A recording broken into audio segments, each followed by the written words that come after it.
Queridos, vamos dar início a esta celebração. Quero convidar você para que tome seu assento, para que juntos possamos celebrar o nosso Deus. Separamos esse momento aqui para o louvor da glória dele. Para nós é uma grande satisfação tê-lo conosco, juntos, para adorar ao Senhor. E quero convidar você nessa hora a fazermos uma oração. Feche os seus olhos, onde você estiver, ao alcance desta celebração online também. Quero convidar você a fechar os seus olhos e vamos orar. Nosso Pai, nós te damos graças, porque o Senhor é bom, porque o Senhor é um Deus fiel, que não nos trata segundo o nosso merecimento, mas segundo a tua graça.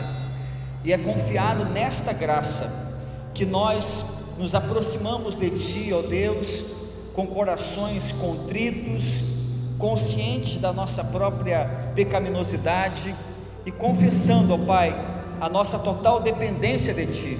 Senhor, não temos outro além de ti. Nessa hora, nossos olhos se voltam para ti, Senhor. Tu és a nossa esperança, o Senhor é o nosso refúgio. Portanto, ó Deus, receba-nos em tua presença. Ó Pai, que este momento que nós separamos para ti seja um momento agradável, um momento em que o Senhor, ó Pai, ouvirá o nosso clamor, bem como também falará ao nosso coração, porque queremos ouvir a tua voz. Nos abençoe, Senhor, é o que nós oramos no nome de Jesus, amém e amém. Se coloque de pé no seu lugar e vamos juntos louvar ao Senhor.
céu, terra e mar, nada foge ao controle do Senhor.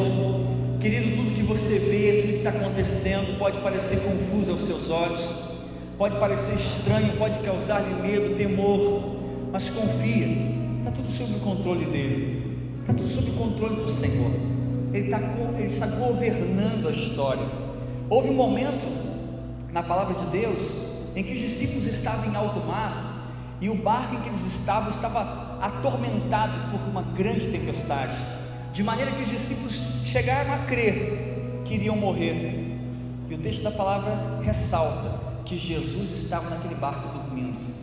Às vezes você olha ao seu redor e a realidade é uma realidade de quase morte, e Jesus está com o seu coração cheio de paz e tranquilidade, porque está tudo sob o controle dele, está tudo sobre mais completa soberania dele. E eu queria que nessa hora você tivesse essa tranquilidade em saber que aquilo que está na palavra do Senhor em Isaías 59 versículo 1 ainda continua valendo.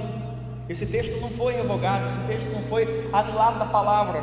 Isaías 59, 11 declara: eis que a mão do Senhor não está encolhida para que não possa salvar, nem agravado o seu ouvido para não poder ouvir. A mão de Deus continua estendida sobre você, a mão do Senhor continua estendendo sobre a sua família para te abençoar. Ele continua com os ouvidos abertos para ouvir o seu clamor. E nessa hora eu queria convidar você a louvar conosco, mas também a elevar ao céu, a elevar ao teu Pai o seu clamor, a sua oração. Quem sabe você chegou aqui hoje trazendo uma ansiedade, uma preocupação, algo que lhe foge ao controle, que você quer entregar o controle do Senhor. Esse é o momento para você fazê-lo.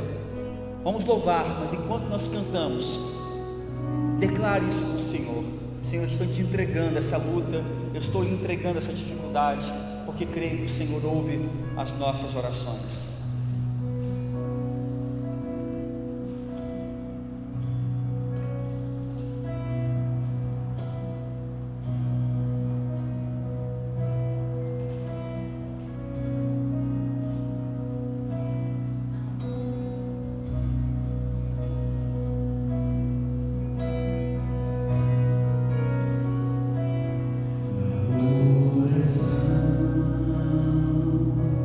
E com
Filipenses capítulo 2, versículo 4 a 8, declara a palavra do Senhor: não atende cada um para o que é propriamente seu, mas cada qual também para o que é dos outros, de sorte que haja em vós o mesmo sentimento que houve também em Cristo Jesus, que sendo em forma de Deus, não teve por usurpação ser igual a Deus, mas esvaziou-se a si mesmo, tomando a forma de servo, fazendo-se semelhante aos homens, e achado na forma de homem, humilhou-se a si mesmo, sendo obediente até a morte, e a morte de cruz.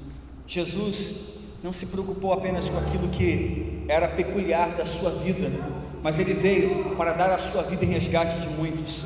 O que aprendemos com o Senhor é o que traz propósito à vida, o que traz sentido à nossa vida. Não é o que fazemos para nós mesmos, mas é como nós podemos ser um instrumento para abençoar outras pessoas. A nossa igreja essa semana se envolveu em um projeto que não foi planejado por nós, não foi idealizado por nós, mas foi idealizado pelo Senhor. Na segunda-feira chegou ao nosso conhecimento uma família que teve a sua casa completamente incendiada, perderam tudo. Saiu o pai e a mãe com 5 filhos, somente com a roupa do corpo.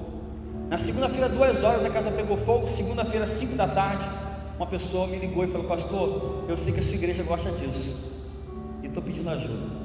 Na terça-feira de manhã estávamos lá, já levando doação de alimento, que vocês cooperaram, que vocês ajudaram, mais de R$400 só em compra para a família, biscoito para a criança, leite, de maneira que ficaria essa primeira necessidade abastecida. Começamos um desafio para levantar aquela casa. Naquele dia, na terça-feira, quando foi levar a doação, eu encontrei o Rodrigo, que é o chefe da casa, o pai daquela família. Ele de cabeça baixa, nos escombros daquela casa, tudo construído, tudo destruído no chão e queimado. Ele com uma enxada de cabeça baixa, puxando os destroços da casa. E eu falava com ele e ele nem olhava para mim, de tão abalado. Acredito que não seria diferente com nenhum de nós.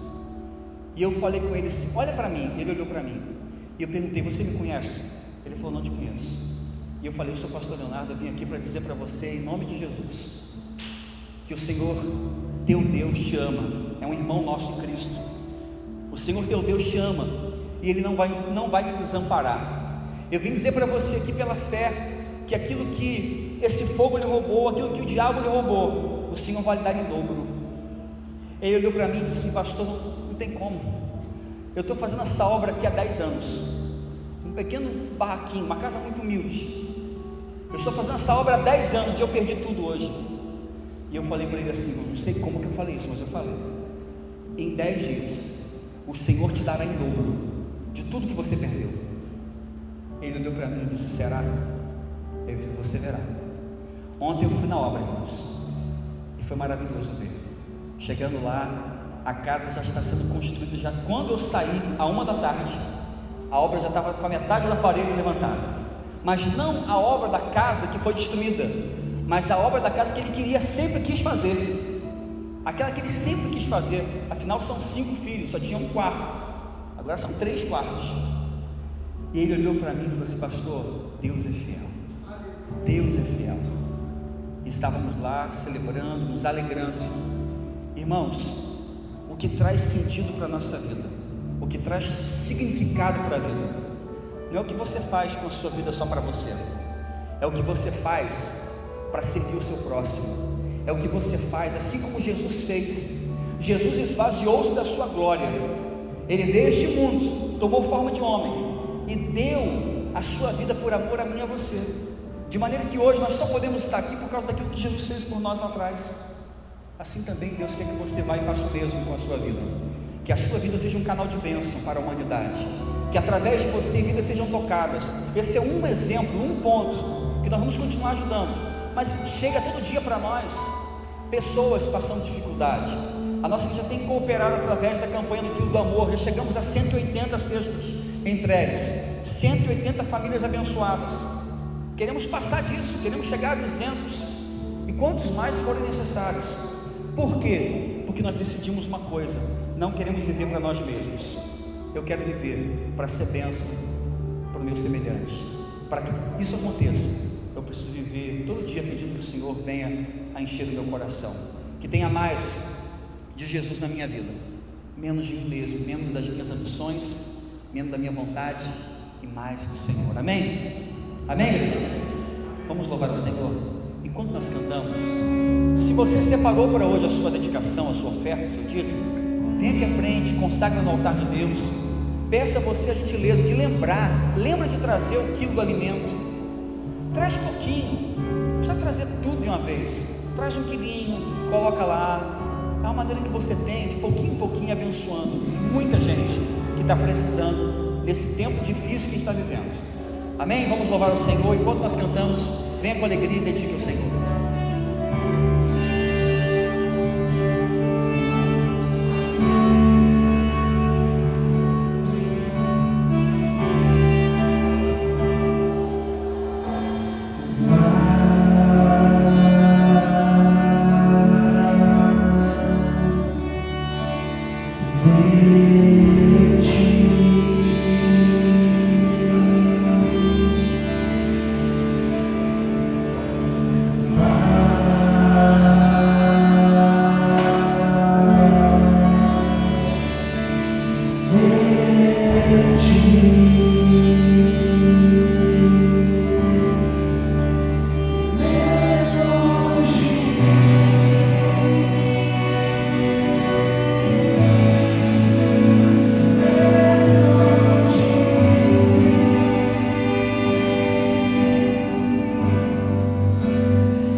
nós queremos de fato é que o Senhor cresça, que a tua paz cresça dentro de nós, que o teu amor cresça dentro de nós, que a sua graça cresça dentro de nós, e que nós venhamos a diminuir o medo, a tristeza, a solidão, que tudo isso diminua, que tudo isso, Pai, seja coberto pelas suas misericórdias, que a cada dia se renova sobre a nossa vida.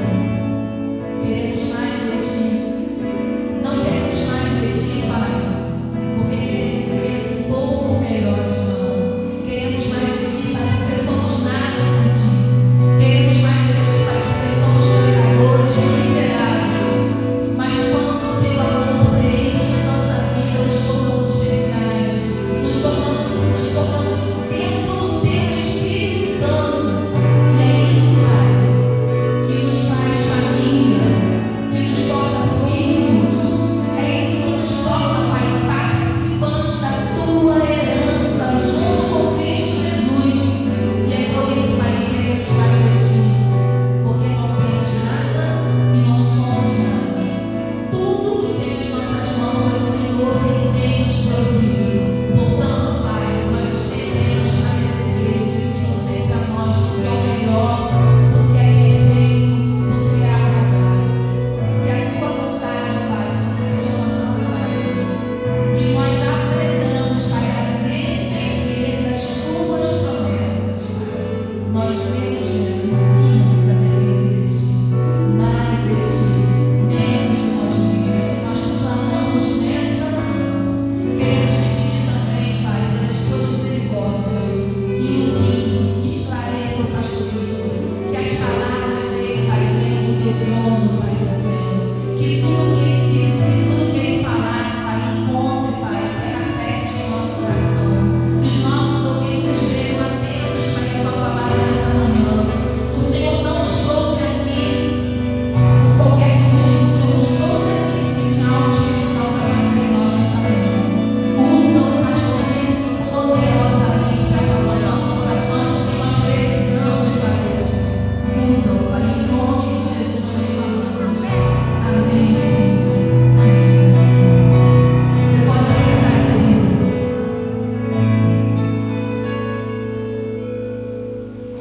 Queridos, eu quero só lembrar, próximo sábado nós teremos a nossa festa da roça drive-thru, nossa tradicional festa da roça. Vamos fazê-lo, mas sem tudo que nós gostamos de fazer aqui naquele encontro, aquela brincadeira, mas teremos todos os quitutes da cantina, né, disponíveis. E é importante que vou reenviar agora à tarde para você o cardápio que você vai escolher, já pode escolher, e no sábado você passa de carro aqui para buscar, tá? Uma maneira que nós encontramos de realizar esse evento. Todo recurso dessa festa será destinado para a melhoria do som da igreja, uma vez que ainda não temos um equipamento que é bom o suficiente para fazer a transmissão ao vivo, como os irmãos percebem, né? Ainda precisamos gravar, editar para disponibilizar. Então queremos melhorar isso e mesmo após a quarentena dar continuidade a essa estratégia de celebração online. No próximo domingo, nas duas celebrações também teremos o nosso memorial da ceia do Senhor. Será uma ceia diferente, será uma ceia, primeira vez que vamos fazer assim aqui na nossa igreja. Estamos chamando de ceia do amor. Por que ceia do amor? Porque o verdadeiro amor lança fora todo o medo, e nós já fomos aperfeiçoados nesse amor.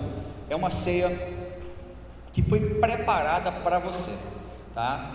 Tanto na parte da manhã quanto na parte da noite você vai entrar. Eu vou preparar para vocês, vou disponibilizar ainda hoje um vídeo instrucional sobre como será. Você vai entrar, passar por todo o protocolo de higienização, vai verificar a temperatura, higienizar as mãos. Esta ceia não será servida pelos diáconos da igreja, ela ficará a mesa que eu coloco aqui, eu vou colocar na frente da igreja, na porta de entrada. Você vai higienizar suas mãos e vai pegar a ceia. Essa ceia, eu comprei diferente. Ela veio o cálice já fechado, lacrado, hermeticamente fechado, tá? Todo higienizado. O pãozinho já vem em cima, lacrado, de maneira que não existe a menor possibilidade de o pastor falar ou um diácono orar e cair gotícula em cima. Não existe essa possibilidade. tá? Cada um vai pegar a sua ceia, vai sentar no seu lugar e vai aguardar o momento do culto, onde juntos celebraremos, tanto na parte da manhã quanto na parte da noite, e também na celebração online. Iremos disponibilizar os elementos da ceia para aqueles que porventura não podem estar conosco, como os idosos, pessoas acima de 60 anos, e também pessoas que porventura integrem o grupo de risco, tá? Faço um pedido para você: se você conhece alguém que porventura você ama muito, está desanimado na igreja, um irmão em Cristo, quero convidar você para chamar essa pessoa para vir. Chama, é uma ceia do amor, é uma ceia que não dá para você tomar sozinho. Então eu preciso, mesmo que à distância, mas você vai chamar alguém que você ama, alguém que é importante para você, um irmão em Cristo, alguém afastado. Ah, pastor, mas eu posso chamar alguém que é de outra igreja? Se essa igreja ao qual ele pertence estiver fechada, porventura, por causa da pandemia, você pode sim. Se ele faz parte de uma igreja que está funcionando, deixa ele lá na igreja dele. Ah, ele está afastado, chama. Está desviado, chama, tá? É uma oportunidade, será um momento muito oportuno para comunicarmos o amor de Jesus a todas as pessoas, tá bom? Então aguardo você, confirme a sua presença pelo WhatsApp. Estamos esperando muitas pessoas para essa ceia, tá? Então, se fechar 100 lugares, a gente vai fechar, abre da noite. Se fechar o da noite, a gente abre 4 da tarde, amém? Abre 4 da tarde, 6 da tarde, não sei. A hora que tiver, a gente vai abrir conforme a procura, tá bom? Estamos preparados para receber. Se você estiver pronto, venha, será uma bênção. Hoje vai nos abençoar pastor Vitor, pastor de juventude da nossa igreja. Peço que você abra o seu coração para receber aquele recado que Deus já preparou para você.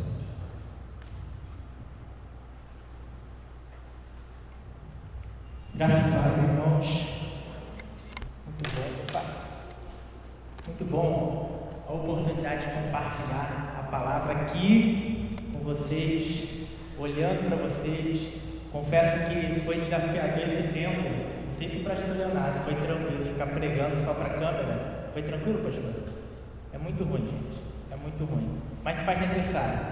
Foi necessário, mas é bom a gente estar junto aqui. É bom a gente celebrar, adorar o Senhor juntos. Nós temos igreja dessa forma. Eu queria compartilhar uma palavra com os irmãos com o tema planos melhores. Planos melhores. Ao longo dessa pandemia, eu tenho pensado sobre as lições que nós podemos aprender com tudo isso.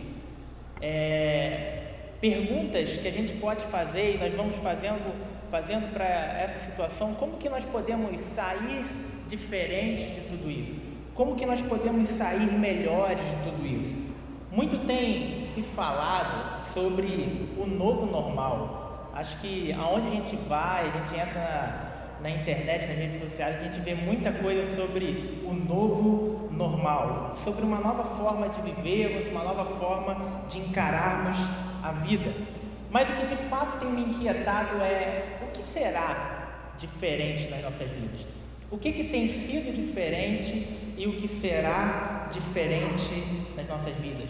Como esse tempo difícil nos fará diferentes? Tem um texto que, desde o início dessa pandemia, desde a primeira live que eu fiz com a juventude, tem estado no meu coração, que é o de Tiago, capítulo 1, versículos 2 e 4. Não é sobre esse texto que nós falaremos nessa celebração, mas nós vamos...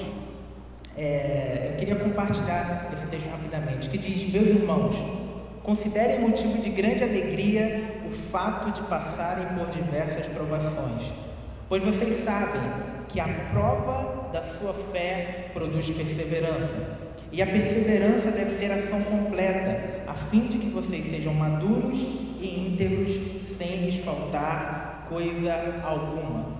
Esse texto ele tem me acompanhado nesse tempo, porque Tiago ele faz um convite inusitado: se alegrar nas provações, porque nas provações nós aprendemos a perseverar.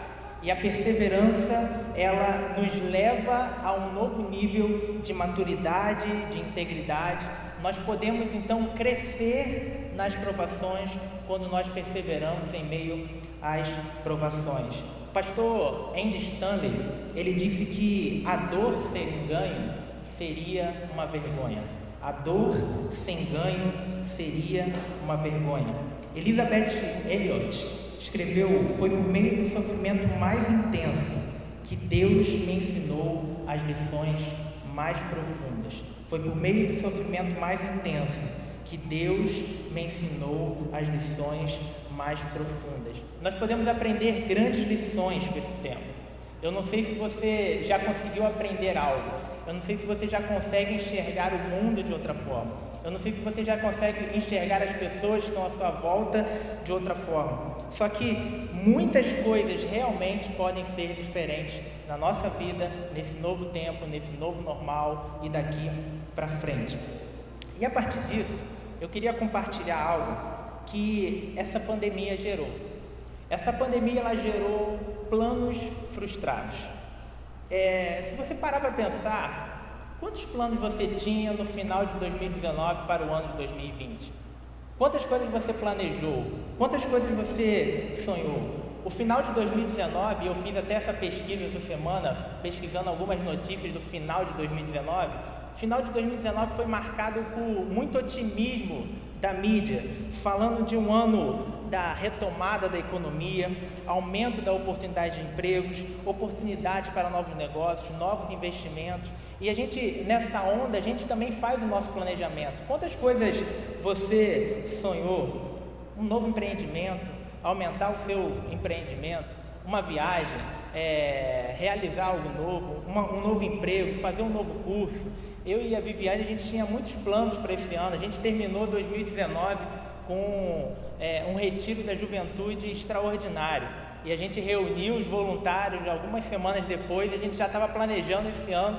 Surgiu a possibilidade lá, o pessoal estava falando até da gente fazer um retiro a cada 3 meses para a juventude. De tão empolgado que o pessoal estava, a gente tinha planos para esse ano. A gente tinha planos. A gente realizou uma atitude no início desse ano e logo depois o pessoal falou assim, não, a gente não pode parar. E todo sábado o pessoal estava indo para a praça evangelizar.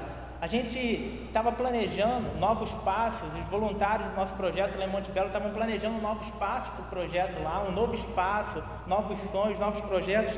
E de repente, a gente se deparou com algo que paralisou os planos que a gente tinha, aquilo que a gente sonhava, aquilo que a gente planejava. De repente, a gente teve que ser interrompido pela pandemia. Mas agora os nossos planos podem ser diferentes.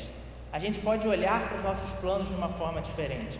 A gente pode encarar a nossa forma de planejar de uma forma diferente. Para isso, eu queria te convidar a abrir a sua Bíblia em Tiago capítulo 4. Nós vamos ler do versículo 13 ao versículo 17. E se você não trouxe sua Bíblia, você pode acompanhar pelo projetor. Tiago capítulo 4, versículos 13 a 17.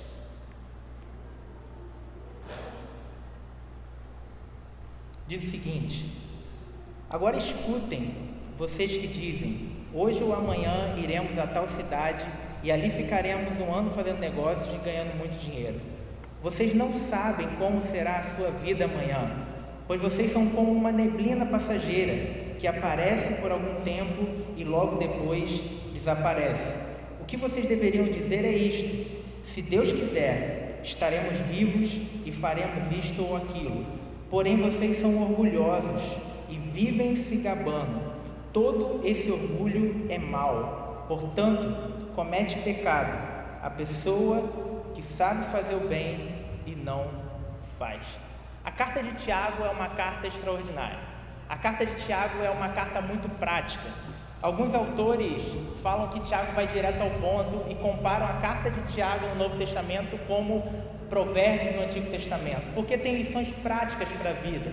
É Tiago, por exemplo, que fala que a fé sem obras é morta e nos convida a mostrar a nossa fé de forma prática, da gente viver a nossa fé. Então, a gente encontra no livro de Tiago várias aplicações práticas para a nossa vida. E nesse trecho que nós lemos, Tiago ele propõe falar sobre a brevidade da vida, como que a vida é breve e como que nós precisamos confiar em Deus. E fica claro nessa carta que Tiago busca trazer uma resposta para uma pergunta que a gente já fez em algum momento da vida, que é: o que é de fato a vida? O que significa viver. E Tiago, ele aponta nesse texto 3 coisas erradas que muitas vezes cometemos na hora de planejar e 3 coisas que nós devemos fazer. O primeiro erro que Tiago mostra aqui é a independência de Deus, a autonomia. O texto fala: agora escutem, vocês que dizem. Vocês quem? Quem é que decide para onde vão? É o sujeito que decide, é alguém que decide. Tiago simula uma fala de alguém que tem o direito sobre a própria vida de tomar as decisões. E quando nós lemos esse versículo novamente, nós podemos pensar assim: tá, mas o que há de mal nesse plano? Porque parece ser um bom plano. Tem um lugar para se ir, tem um projeto bem elaborado, tem um tempo para se ficar lá. Que mal existe em planejar? Será que a Bíblia condena os planos, condena o planejamento? Será que existe algum mal na gente decidir sobre a nossa vida, sobre os nossos negócios, sobre o nosso tempo? Provérbios vai dizer que não, porque Provérbios vai dizer que os planos bem elaborados levam à fartura. É importante a gente planejar, é importante a gente ter planejamento. Por exemplo, se essa pandemia afetou quem tinha um planejamento, imagina quem não tinha um planejamento, por exemplo, da sua vida, das suas finanças e tudo mais. Afetou. Só que a questão que Tiago está falando aqui, e ele está falando para cristãos confessos, cristãos que acreditavam em Deus, confiavam em Deus, declaravam isso, mas que na prática do dia a dia não colocavam os seus planejamentos e decisões na presença de Deus, não colocavam isso diante de Deus. É o que é chamado de ateísmo prático. Na teoria eu creio em Deus, mas na prática eu vivo como se ele não existisse. John Piper vai dizer: é impressionante como muitas pessoas que se consideram cristãs não consultam a Deus na hora de fazer as suas escolhas. É impressionante como nós não consultamos a Deus e muitas vezes não nos lembramos dos princípios que Deus já revelou para tomarmos decisões. Porque muitas vezes a gente pensa assim: mas será que a cada passo eu vou ter que orar para decidir? Não, é porque eu já vou ser influenciado pelos princípios que eu carrego a partir do meu relacionamento com Deus. Mas muitas vezes nós nos influenciamos por outras questões e não nos influenciamos sobre aquilo que Deus tem a dizer para nós, sobre os planos que Ele tem para a nossa vida. A pergunta que nós fazemos então é: onde é que está Deus nesse projeto aqui? Onde é que está Deus? Em nenhum lugar. Todas as decisões têm como base o ser humano e Deus não é considerado nesse plano.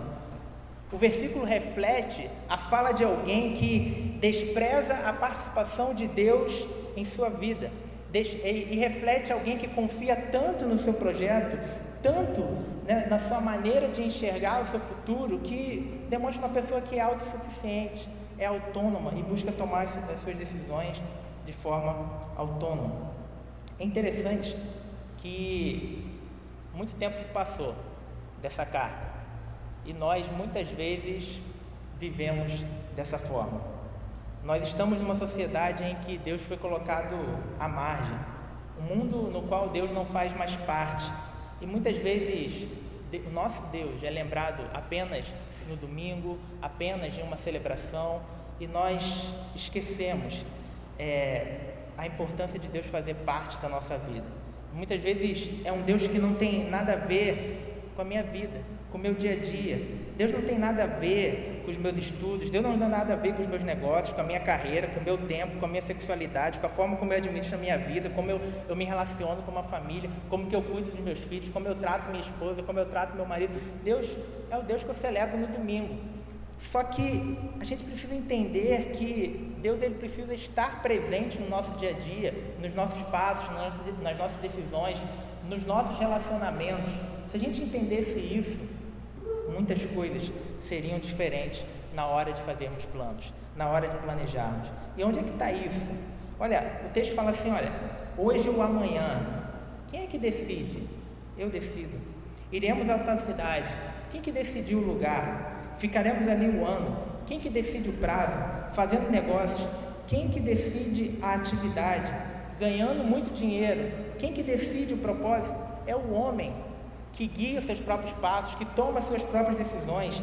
E é interessante que essa é uma tendência que a gente vê em outros textos das Escrituras, porque o que está acontecendo aqui é exatamente o que aconteceu em Gênesis, capítulo 3, versículos 1 a 6, que diz: a cobra era o animal mais esperto que o Senhor Deus havia feito. Ela perguntou à mulher: é verdade que Deus mandou que vocês não comessem as frutas de nenhuma árvore do jardim? A mulher respondeu: podemos comer as frutas de qualquer árvore, menos a fruta da árvore que fica no meio do jardim. Deus nos disse que não devemos comer dessa fruta nem tocar nela. Se fizermos isso, morreremos.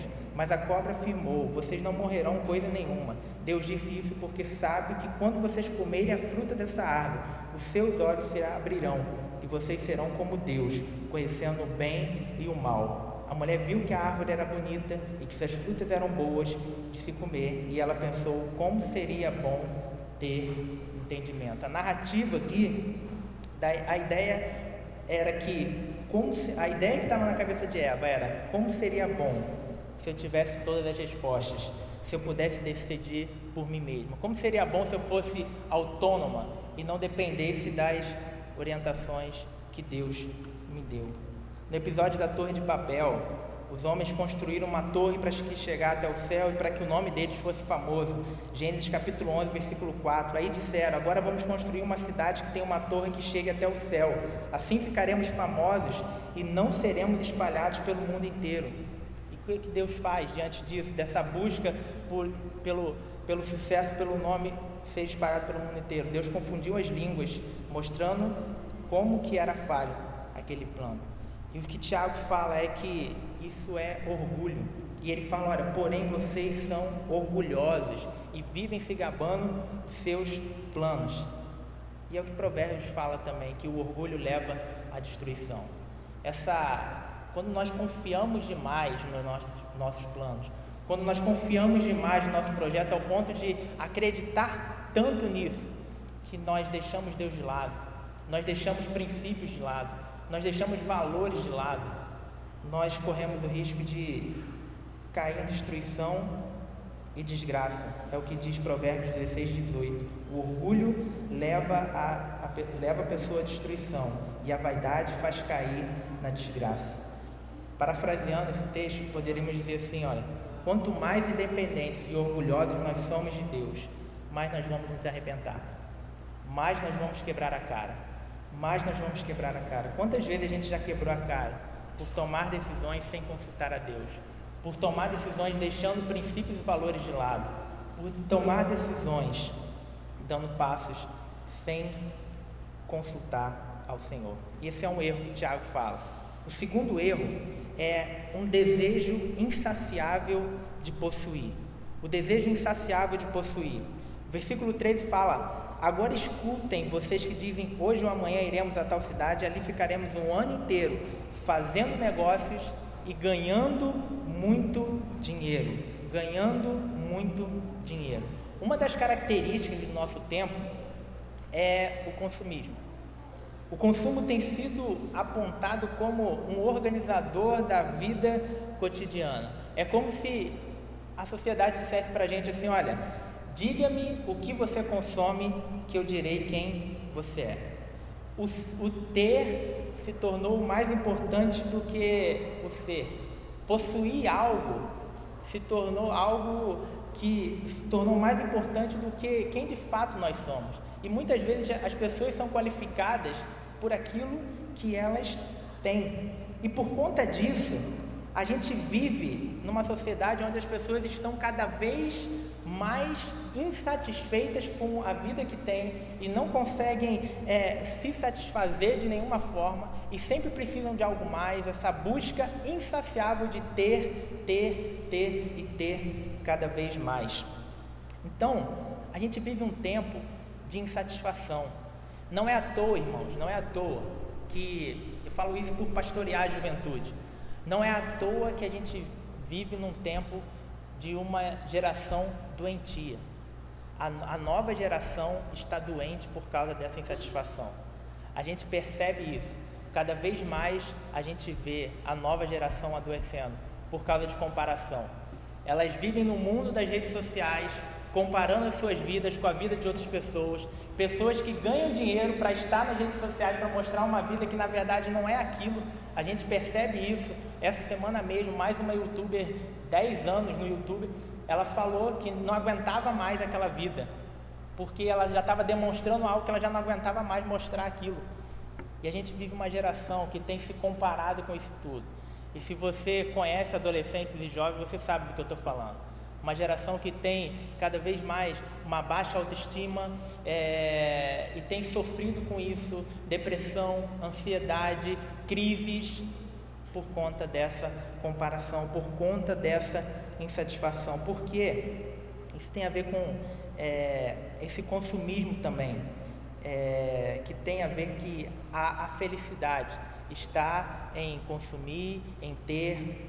E quando a gente permite que essas coisas dominem o nosso coração, quando a gente é dominado por isso, a gente corre o risco de ter até as nossas orações influenciadas.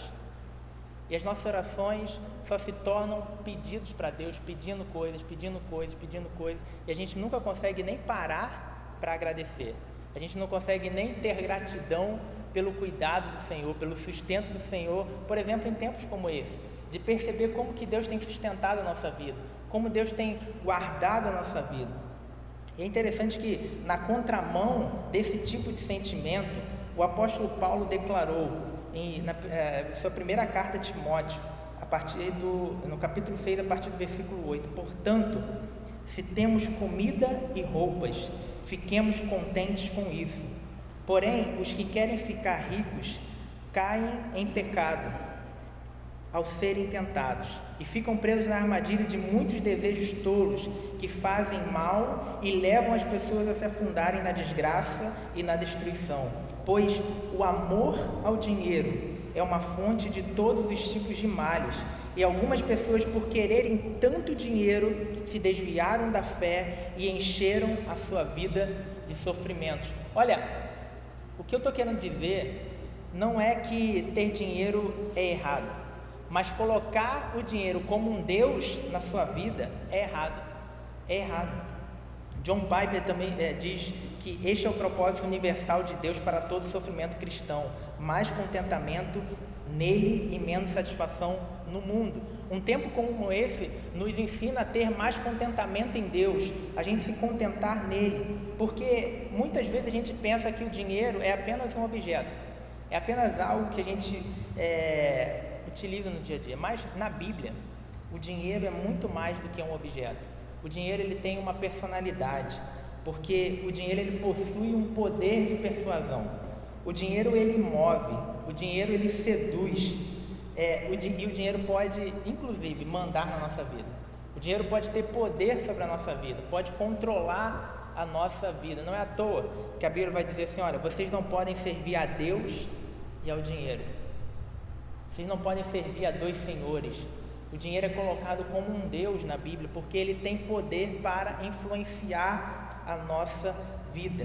O dinheiro, a fama, o status, o sucesso, essa busca por ter cada vez mais, isso é um perigo na nossa vida, em qualquer área, isso pode afetar a nossa vida.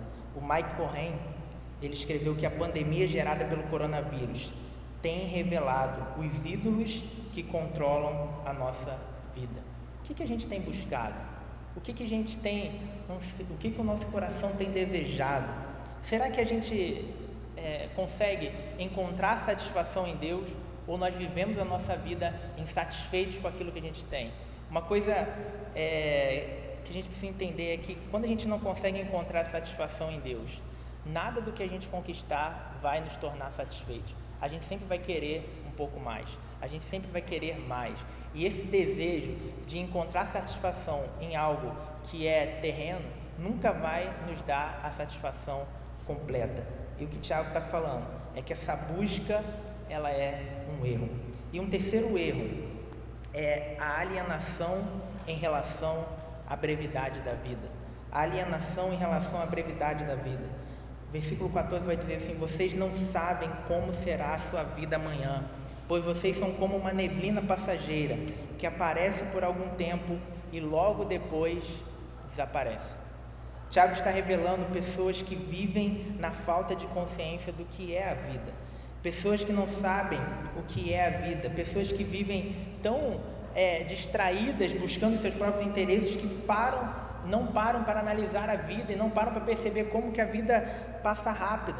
E essa falta de consciência faz com que a gente se individualize tanto que a gente perca a perspectiva daquilo que está à nossa volta, e nós reduzimos o nosso mundo a nós mesmos, as nossas buscas, as nossas prioridades, e a gente não consegue enxergar outras coisas que são importantes na nossa vida, as pessoas que estão à nossa volta, os nossos amigos, nossos irmãos, a nossa família, a missão que nós temos aqui na Terra, a vocação que Deus nos deu.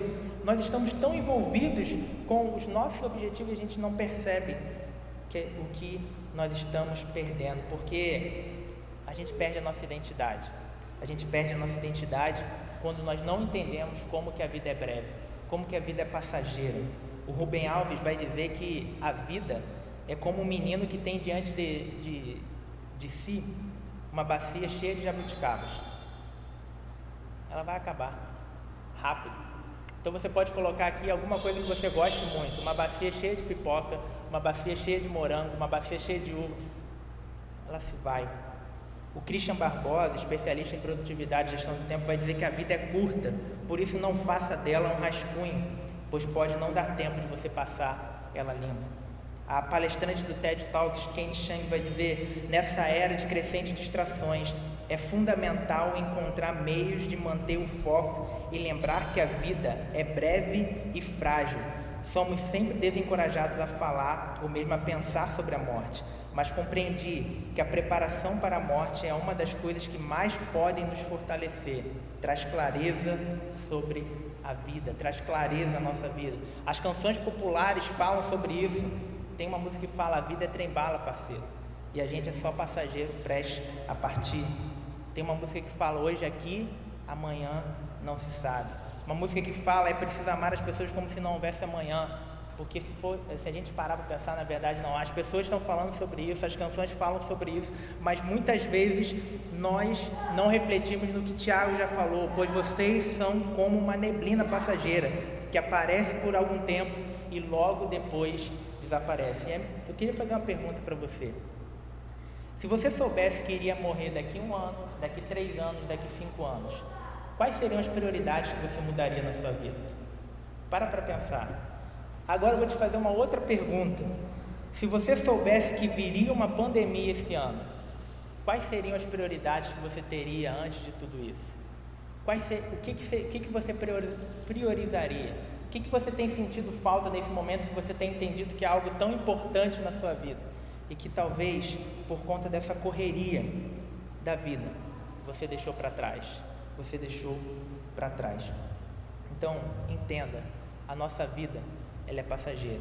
Nós somos como uma neblina que está aqui e amanhã não está mais. Nós precisamos fazer planos melhores para aproveitar a dádiva que Deus nos deu, que é a vida. Enquanto o Ministério do Louvor volta, eu queria falar então, como que a gente pode então, de acordo com esse texto, viver planos melhores. Viver planos melhores. Como viver planos melhores? Primeiro, viver na dependência de Deus. Viver na dependência de Deus. Tiago capítulo 4, versículo 15. O que vocês deveriam dizer é isto: se Deus quiser, estaremos vivos e faremos isto ou aquilo. É depender, é confiar e colocar os nossos planos diante do Senhor. Colocar os nossos planos na presença do Senhor. Fazer planos não é errado. A Bíblia recomenda fazer planos.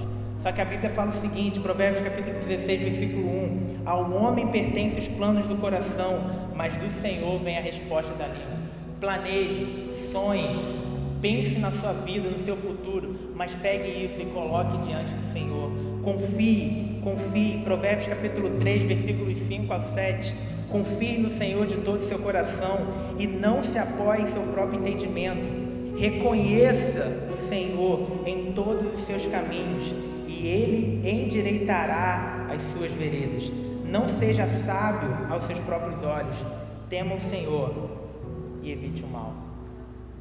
Coloque, confie os seus planos ao Senhor, entregue todas as áreas da sua vida ao Senhor. Deus não pode ser só aquele que cuida da sua parte espiritual. Nós somos seres integrais, então Ele precisa fazer parte de tudo na nossa vida. Nós precisamos entregar tudo, o controle completo, entregar a nossa vida por completo ao Senhor, porque os nossos planos, eles são escritos a 4 mãos.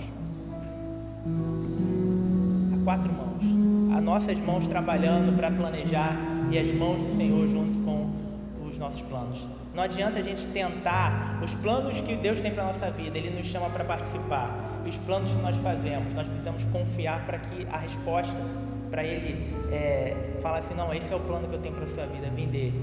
Então a gente precisa confiar. E a gente faz isso se entregando em oração, se entregando a Ele.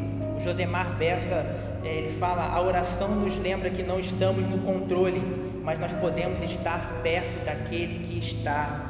O pastor Tim Keller diz que orar é o caminho para experimentar a confiança poderosa de que Deus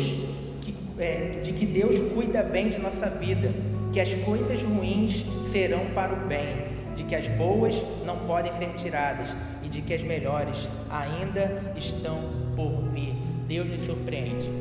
Quando nós colocamos os nossos planos diante do Senhor e confiamos nele, Deus nos surpreende. Deus nos surpreende. A Bíblia fala isso, Jeremias capítulo 29, versículo 11, porque eu sei bem os pensamentos que eu tenho a vosso respeito, diz o Senhor, pensamentos de paz e não de mal, para vos dar o fim que esperais.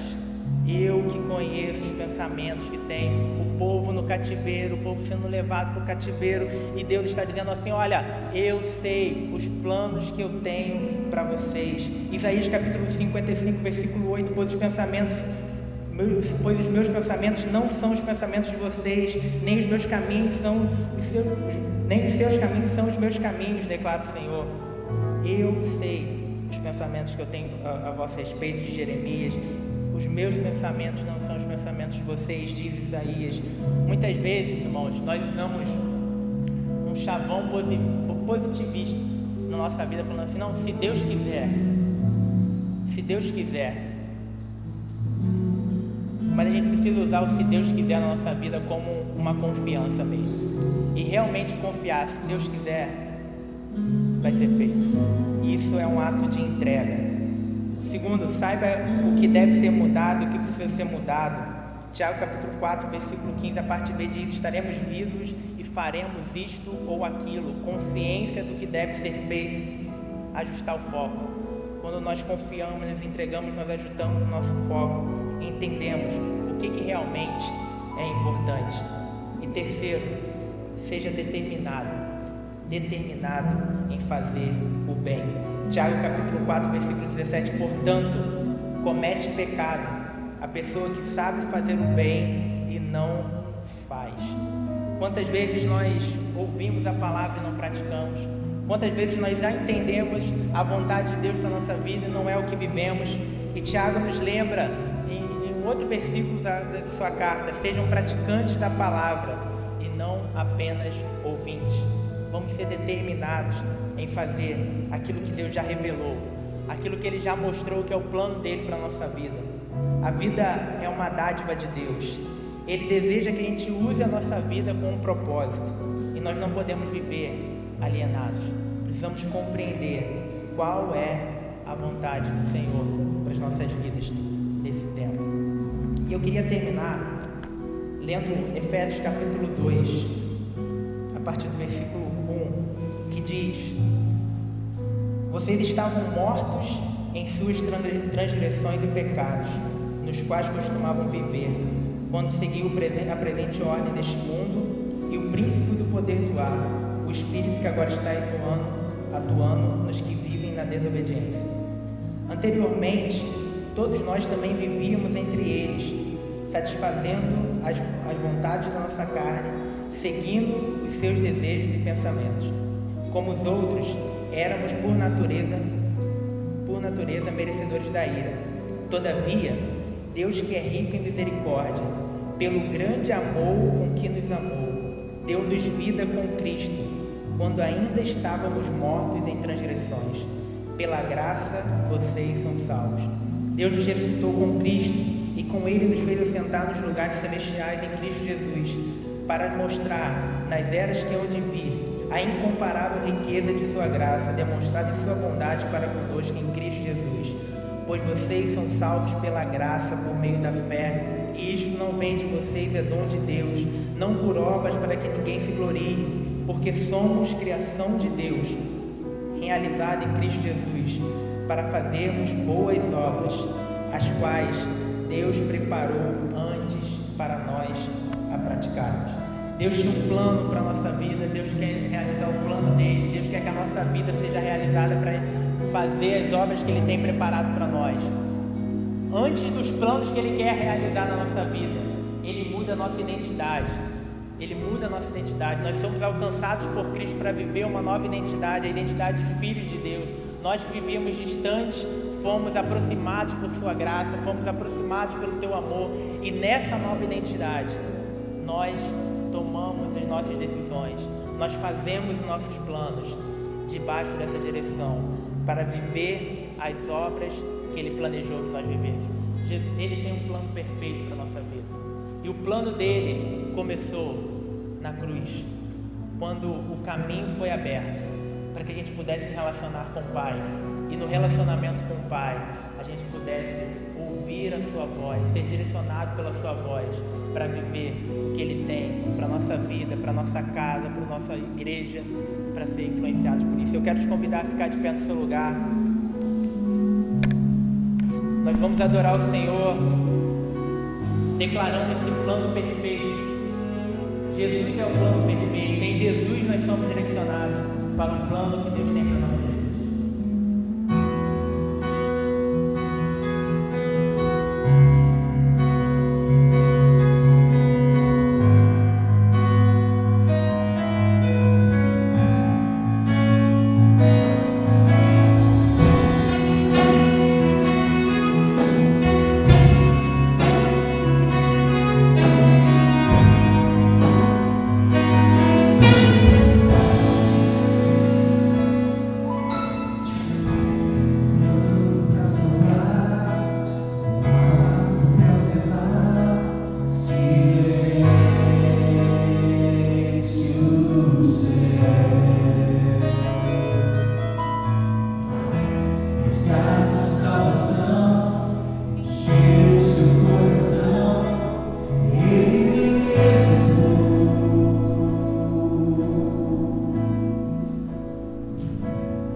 nesse nome estava Pedro. E Jesus fala assim: olha, lança as redes para a pesca. E Pedro fala assim: olha, Senhor, mestre, nós pescamos a noite toda e não pegamos nada. Mas chega a imaginar Pedro falando isso com frustração. O pescador passou a noite pescando. Senhor, mestre, não pegamos nada. Mas como é o Senhor que está mandando, a gente vai lançar. E eles lançam. E o texto fala que as redes começam a rasgar-se. E eles pegam uma quantidade de peixe extraordinária. Essa quantidade foi tão grande que as redes começaram a se rasgar e eles tiveram que pedir ajuda a outro barco. Eu fico pensando, Pedro olhando para aquilo tudo e falando assim: os nossos problemas estão resolvidos. De pescador frustrado para um sucesso. A gente vai investir aqui, a gente vai vender esse peixe todo, agora a gente resolve todos os problemas que a gente tem. E Jesus chega para Pedro e fala assim: Pedro, eu vou te fazer um pescador de homens. Eu tenho planos melhores para você. Meu plano não é apenas que você seja um pescador de sucesso, que você venda isso tudo, que você tenha sucesso com as vendas, que você construa um grande império pesqueiro. Mas eu tenho planos melhores para você. Eu tenho um plano melhor, uma caminhada para você seguir comigo. E Pedro vai, do jeito dele, com as suas falhas, com as suas imperfeições, às vezes entendendo, às vezes não entendendo o que Deus tinha para a vida dele. Mas esse Pedro, em Atos capítulo 2, ele prega a primeira mensagem da história do cristianismo, depois de muitos altos e baixos. E ele, através da vida dele, o Senhor traz para ele mais de 3.000 pessoas, porque ele tinha um plano na vida de Pedro. Ele queria realizar algo através da vida de Pedro. E Pedro, naquele momento, ele deixou para trás tudo que ele viu acontecer ali para seguir a Jesus, porque ele entendeu que Jesus podia fazer algo na vida dele. Jesus podia dar um propósito, um sentido maior para a vida dele, que não tinha a ver com status e sucesso, mas tinha a ver com estar no centro da vontade de Deus, estar no centro da vontade do Pai.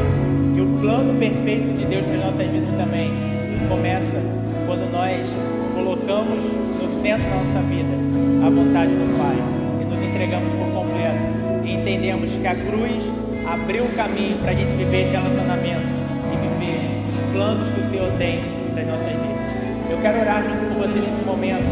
E aí no seu lugar, pare para pensar quais são os planos que você precisa colocar diante do Senhor. Quais são os planos que você precisa lançar diante do Senhor. E quais são os planos que Ele já te mostrou e que você tem deixado para trás. Vamos orar? Deus nosso Pai, primeiramente, Senhor, nós pedimos perdão pelas vezes que, com o nosso coração cheio de orgulho, nós buscamos construir os planos para a nossa vida, distante do Senhor, independente do Senhor, de forma autônoma, Pai.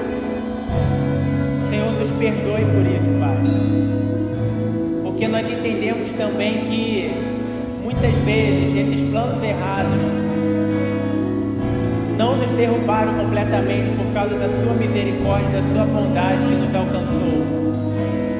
Porque o Senhor tinha planos maiores para as nossas vidas, planos melhores para a nossa vida, e o Senhor nos alcançou.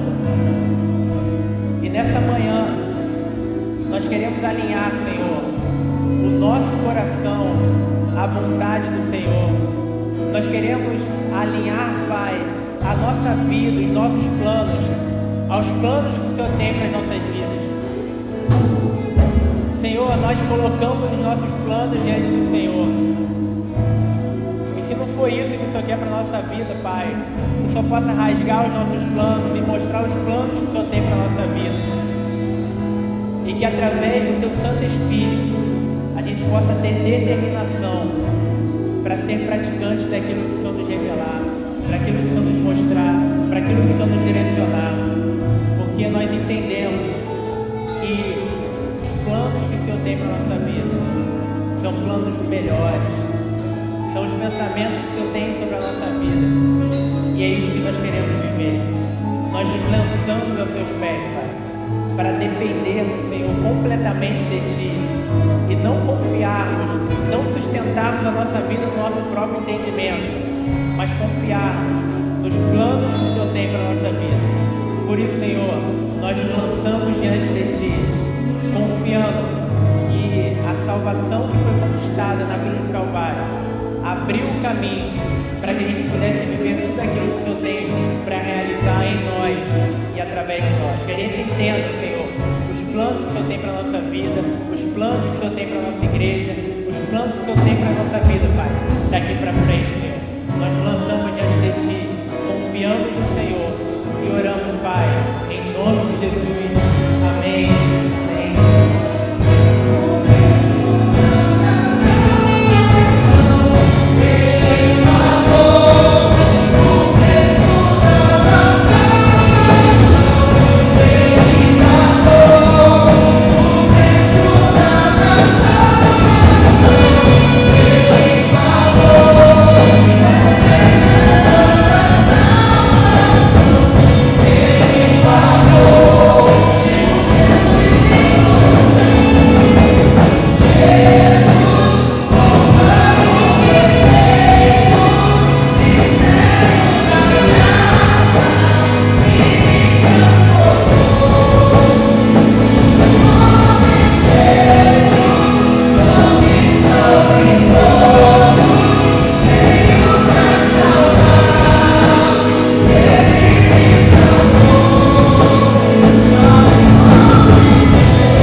Você que nos acompanha, e quero reiterar o meu convite para você no próximo domingo, na celebração das 11, também das 20 horas, celebraremos a Ceia do Amor, celebração da Ceia do Senhor, aqui presencial e também online.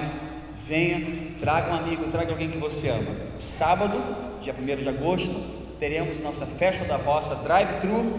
Não esqueça de encomendar, vou mandar para você o cardápio ainda hoje, tá bom? Que Deus abençoe, tenham todos um ótimo final de semana, um ótimo início de semana, né?